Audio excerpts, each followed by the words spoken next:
National Population Council, in partnership with the Naguru Teenage Health Information and Center, with the support from United Nations Population Fund, has been orienting youth leaders from the different universities in West Nile and in Acholi sub-regions on issues of harnessing Uganda's demographic dividend and adolescent sexual reproductive health.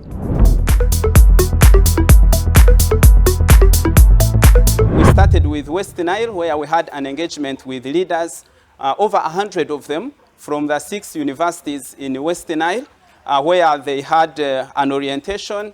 They had to discuss in their groups, identifying issues that affect their sexuality and realizing their potential, but also coming up with different commitments in a way of solving these issues. For our city to be in particular, we are working in 4 wards. That is Pajulu, Oluko, Adumi, and Dadamu. Harnessing this population dividend, one, you should need to look into the issues that address the issue of poverty. Secondly, the issue of ignorance in terms of education, skills. Thirdly, the issues of disease. We have trained our health workers, 4 health workers per facility. There has been a realization that many times young people have not known about issues of sexual reproductive health, but also how they can contribute to harnessing Uganda's demographic dividend. And also they do not know how they can access family planning services, including other sexual reproductive health services. And so we thought it was very important for us to engage the leaders from the UN associations, but also Uganda National Students Association, together with the patrons of these associations, but also the dean of students from different universities. And many of these marks that are rewarded highly is not because of performance, because of somebody need to exchange with sex. So I pray that we need to also, from the guild government, we need to reduce that kind of thing in our universities so that our ladies feel safe in that environment to continue and finish their study.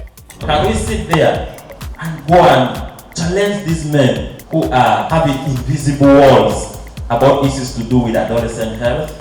Can we engage them to go down to their families, to embrace this so that they start a change from right their families? It is our duty as well into the business and service of health care and ensuring that we have a healthy population. It is our duty then to help us and redirect us to channels where you can access accurate and age-appropriate information.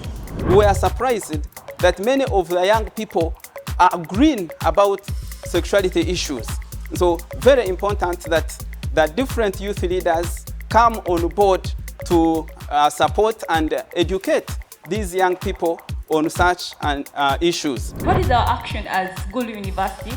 We are trying to think of maybe we should come up and introduce a club, a sexual reproductive club that will bring people together, and it will act as a sensitization base. People will get to learn more about sexual reproductive health. We need counselors, since also a counseling course is being offered at the University of the Secretary. That is an opportunity for us then. We need peer educators. Then we also need the involvement of government. The demand for information is high. They are committing themselves not to only address these issues within the university settings, but also in the communities where they are.